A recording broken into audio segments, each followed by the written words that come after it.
The Architect of Tomorrow, Larry Page, and the Power of the Moonshot. Think for a moment about the last time you felt truly lost, not just geographically, but intellectually. Perhaps you were looking for a piece of history, a medical answer, or a way to build something new. In that moment of uncertainty, what did you do? You reached for your pocket, typed a few words, and within 0.2 seconds, the collective knowledge of human civilization laid itself at your feet. We take this for granted today, but 30 years ago, this was the stuff of science fiction. Today, I want to take you on a journey through the mind of the man who turned that fiction into our reality. A man who believes that if you aren't doing something that most people think is crazy, you aren't doing the right thing. I'm talking about Larry Page. Larry's story doesn't begin in a high-tech lab or a corporate boardroom. It begins in the quiet suburbs of Michigan, in a house filled with scattered electronics and science magazines.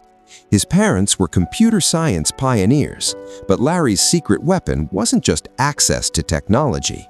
It was his Montessori education. In those classrooms, there were no fixed rules, only the freedom to follow your own curiosity. Larry learned early on that the world isn't something you just inherit, it's something you build. He grew up not wanting to follow a path, but wanting to understand why the path existed in the first place. This healthy disregard for the impossible would eventually become the DNA of the most influential company on Earth. When Larry arrived at Stanford for his PhD, he met someone who would change his life, Sergey Brin. Now, history often paints these partnerships as love at first sight, but the truth is much more interesting. They disagreed on almost everything. They argued, they debated, and they challenged each other's assumptions. But it was within that friction that the spark of genius was born.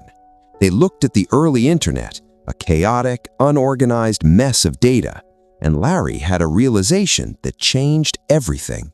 He didn't just see web pages, he saw a web of relationships. He realized that a page's importance wasn't determined by how many times a keyword appeared, but by how many other important people were talking about it.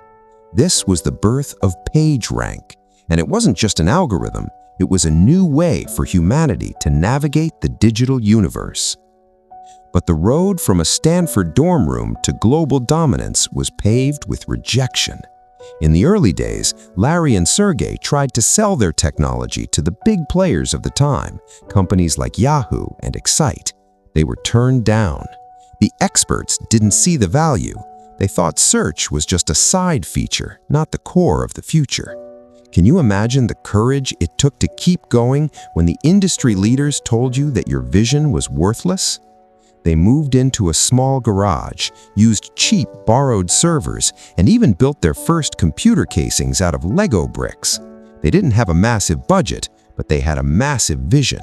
They chose to bet on themselves when no one else would. As we dive deeper into this journey of transformation, I want to take a moment to invite you into our own community of builders and dreamers.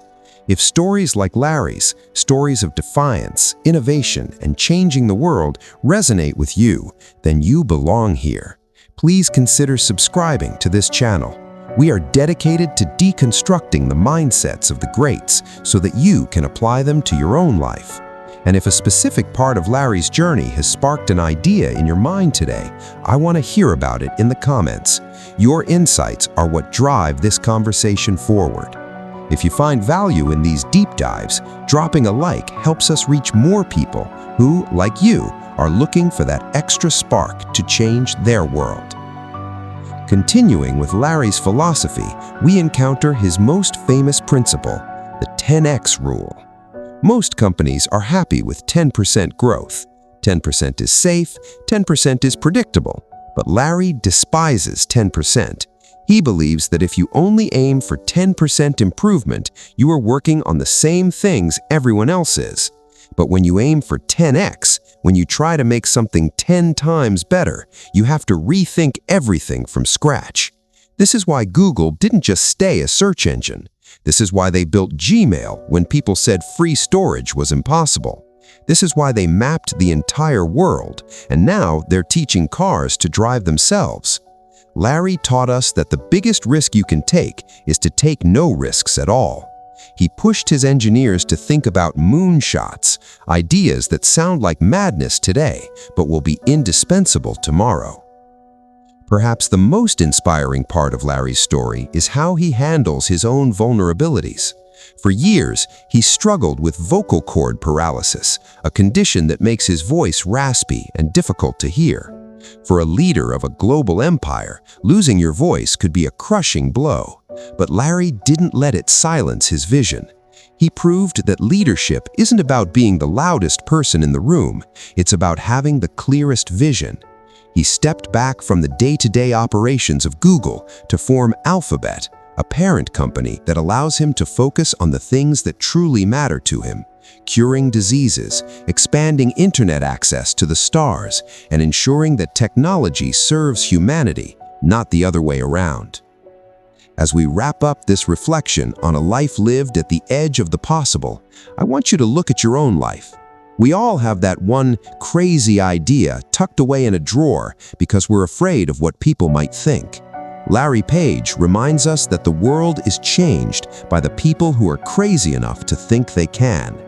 He started in a garage with a dream to organize the world's information, and today he is literally reaching for the stars.